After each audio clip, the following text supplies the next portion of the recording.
B.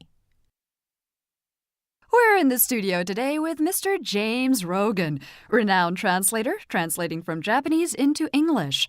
Welcome to the studio. Thank you very much. Thank you for having me today. It's good to have you here. I understand that mostly you translate fiction, literature. I translate literature and also essays, and I've also translated a lot of Japanese haiku and some tanka, other poetry. Has there ever been an occasion where someone came to you with, say, a piece of literature that you just didn't feel a connection with, or that you didn't want to work on? That certainly happens.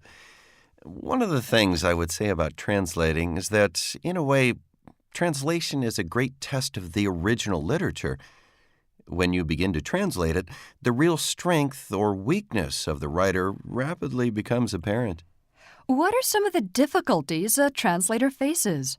Well, I think that there are many difficulties that arise out of the very different nature of Japanese and English as languages. For example, in Japanese, you do not usually have to signal whether a noun is singular or plural, but in English, you must. Right. I think it's a very good example of the difference between languages. Actually, we mentioned haiku, but this is terribly important in haiku. There's a famous story about haiku by Matsuo Basho, which is about the crow that settles on the branch in the autumn dusk, that for a long time people thought it was one crow because there was a painting by Basho showing one crow. And then another painting by Basho was uncovered illustrating the same poem that showed 56 crows. Oh, dear. And so actually, that shows that just because somebody thinks that it's plural doesn't necessarily mean that it is.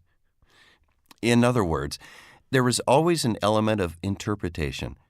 And this I've gradually realized with translation, that in a sense each translation is an interpretation of the original, and your skill at interpreting the original will partly depend on your knowledge of the language, but it will also depend on how good a reader you are.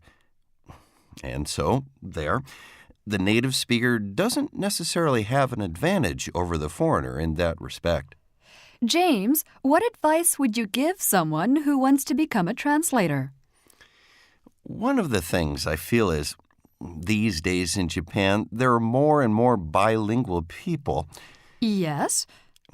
You know, there are more and more, say, Americans who've grown up in Japan, Japanese who've grown up in America. Right. Okay. And I often have chances to teach or to read the translations of bilingual people. But the interesting thing is that where I feel they fall down is that, for example, if they're translating into English, their knowledge of English literature, their ability to write readable prose, all of these things are, in a way, very weak.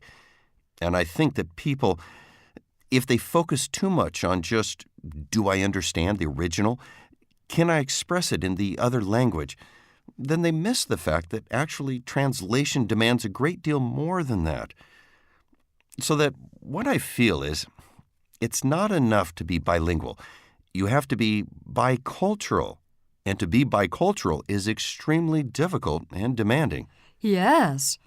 But it involves, at the least, if you're interested in literary translation, it involves having a good knowledge of the literature of both languages. Well, I know I certainly learned a lot today about translating and how challenging the job is. Thank you very much for your wisdom. Thank you very much for having me. Questions. Number 3. What did Rogan wish to illustrate when he mentioned the paintings of Matsuo Basho?